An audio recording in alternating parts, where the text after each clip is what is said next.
Michaelanthony recalls that Journey repeatedly tried to remove Van Halen from their tour.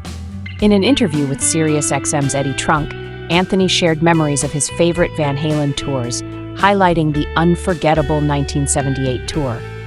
"We were just so fired up on that first tour in '78 with Dave Lee Roth," Anthony reminisced, calling it a tour he'll never forget. During the tour, Journey was the headliner, Montrose was second, and Van Halen, who had just released their debut album in February, was the opening act. Despite being billed early, Van Halen's high-energy performances often drove fans wild, a challenge for the headliners who had to follow. "They tried to kick us off every week," Anthony said, but added that the record label stood by them, arguing that ticket sales justified their spot.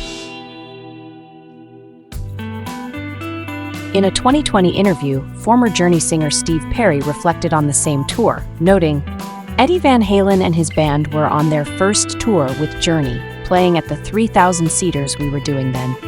They blew us away a few times, keeping us on our toes. Their focus and intensity were unmatched." Journey guitarist Neil Schon also spoke of the competitive energy on that tour.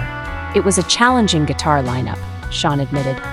"Eddie was incredible, but I was giving it my all, as was Ronnie Montrose.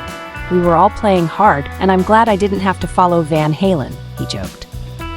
Journey's Infinity album, the last to feature drummer Ainsley Dunbar, went on to sell 3 million copies in the US, featuring radio hits like Lights and Wheel in the Sky.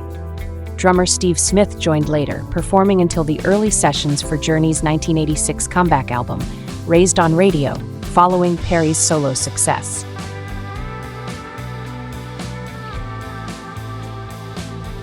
Anthony recalled the tension during tours with original vocalist David Lee Roth, noting that there was always drama. He shared a story from one of their Midwest tours, saying, "It got to a point where we all thought Dave might be bipolar. He'd be nice one moment and then suddenly freak out." On a night off during the tour, Anthony was startled by loud noises in the hallway around midnight. When he went to check, he found the security team restraining Roth, who was wearing a straitjacket. Apparently, the security team carried a straitjacket during the tour for situations like this. Roth had been drinking Jack Daniels, which he couldn't handle well, and had been found wandering naked outside the hotel. Anthony explained that incidents like this were a regular occurrence, happening almost every week on tour.